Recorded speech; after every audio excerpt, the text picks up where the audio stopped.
The moment I had been dreading finally arrived. My husband, who has tormented me endlessly, and his ever-judgmental mother have moved in. I can't even count the number of tears I've shed and the times I've been hurt. Despite it all, I've held on, trying my best to fulfill my role as a wife and homemaker. But my husband never seemed to care about my struggles. He even decided to move his mother into our home without consulting me. "Is your mom all moved in?" I asked. "Of course she is," he replied. "Well, here's the thing. She's settled in, and in fact, I just finished moving back to my parents' home." "Wait, what? Your parents' place?" His voice over the phone was tinged with panic. I could tell he hadn't seen this coming.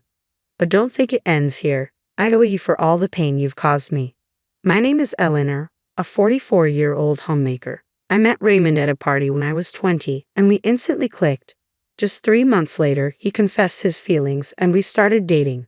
A year later, as I turned 21, he asked, "Will you marry me?" A year after our marriage, I became pregnant, and our first son was born. I thought I would have the fairy tale life I had dreamed of during my school days, but life wasn't that simple. "Hey, is dinner ready yet? Did you make the bed?" That's what Raymond always says when he comes home from work. I sometimes wonder if he thinks of me just as a maid. "I'm sorry, I got a bit tied up. I'll get everything ready now," I said, trying to keep my voice steady. Seriously, don't you think about how tired I am after work? I deal with so much stress to provide for our family. And remember, I'm a manager.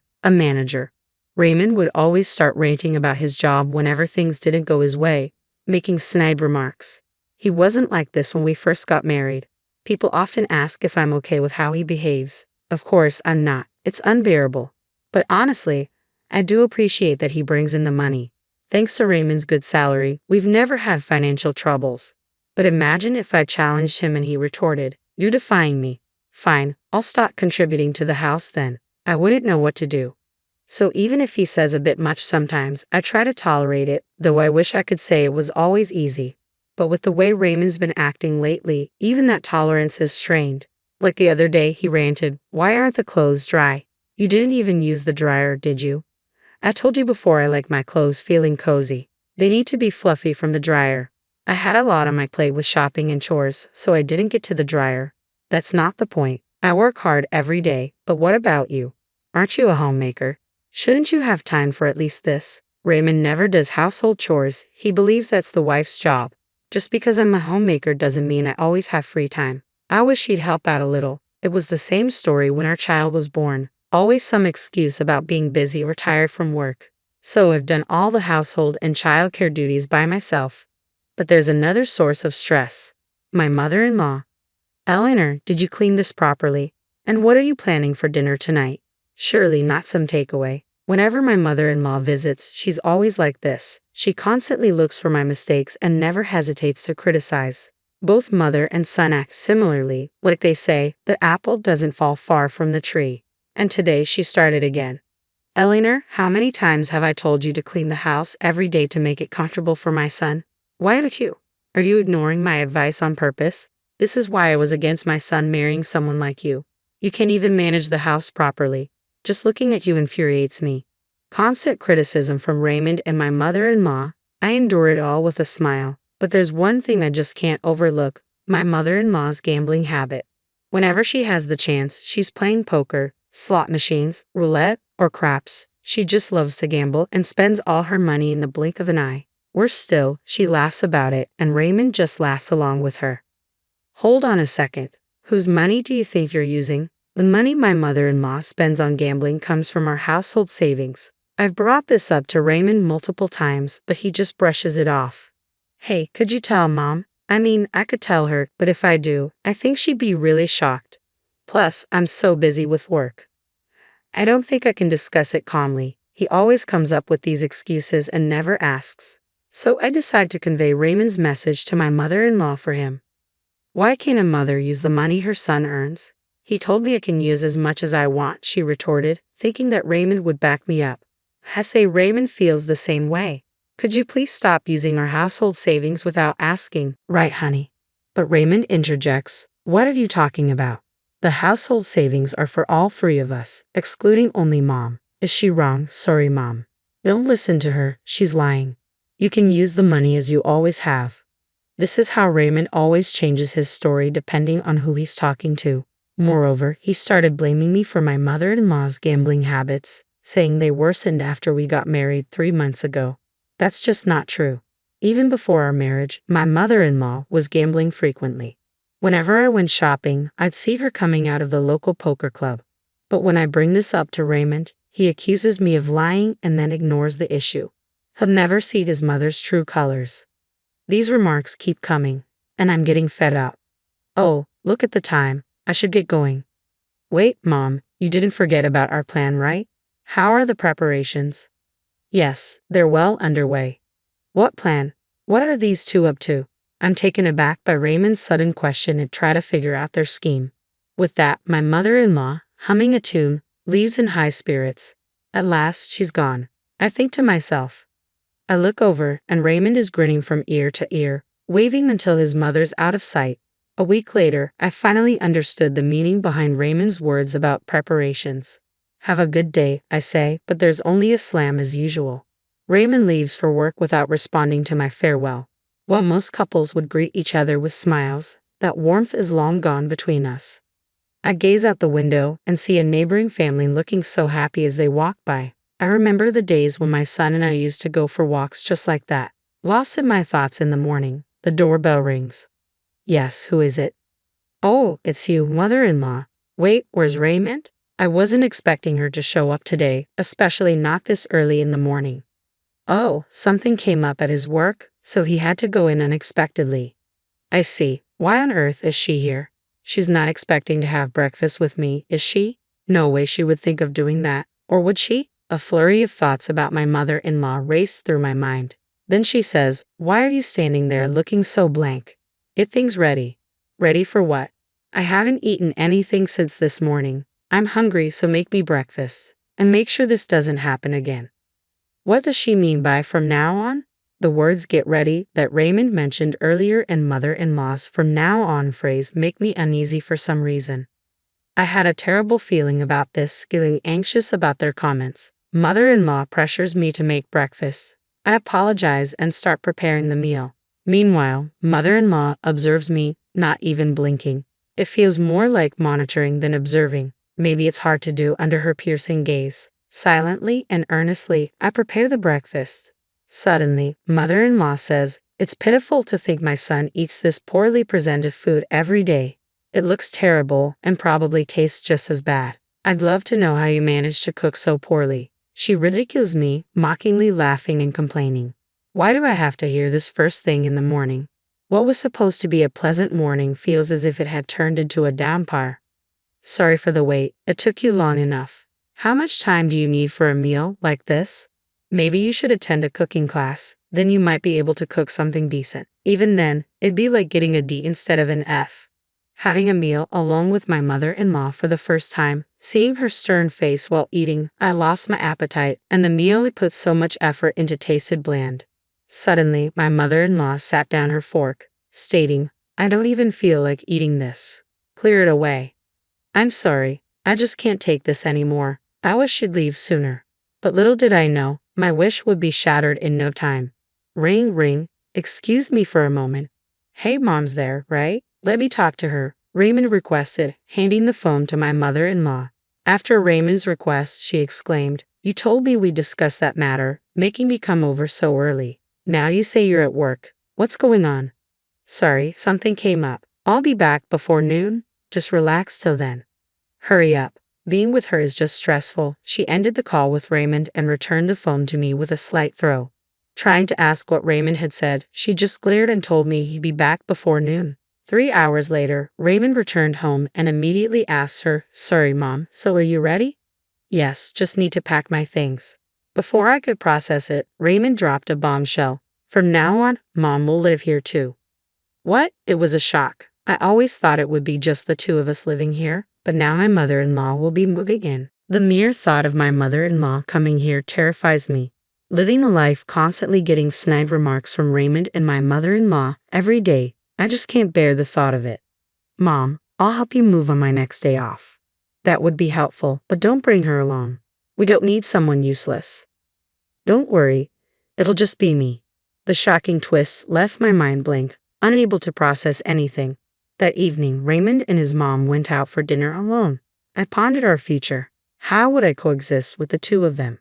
Was I just supposed to endure everything, or was there another way?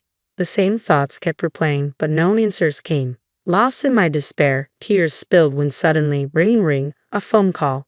Wiping away my tears, I answered, and the voice on the other end was, oh, a call from the most unexpected person. The familiar voice echoed in my ear when I picked up the phone. Mom, it's been a while. Eric, it has indeed. Have you been well? Yeah, I'm good. Granddad and Granny are also doing well. We're all getting along. It was my son, Eric, on the other end.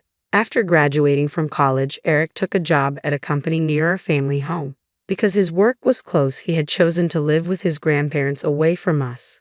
When will you come to visit? It's been years since you last did.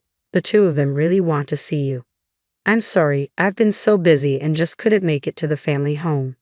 Busy with what? Isn't it because of Dad and Grandmother? He hit the nail on the head. The reason I couldn't visit was indeed because of those two. Raymond didn't like the idea of me visiting my parents. As a homemaker, Raymond only sees me as a mere housekeeper. He has this ridiculous notion that I should always be taking care of the home, and his mother shared the same view. She too only saw me as a convenient housekeeper, always expecting me to tend to the house. So I felt trapped, unable to leave and just living within the confines of our home. It felt like I was a bird caged up. Eric knew this. He once visited this house and remembered the words Raymond and mother-in-law had hurled at me. Aren't you a homemaker?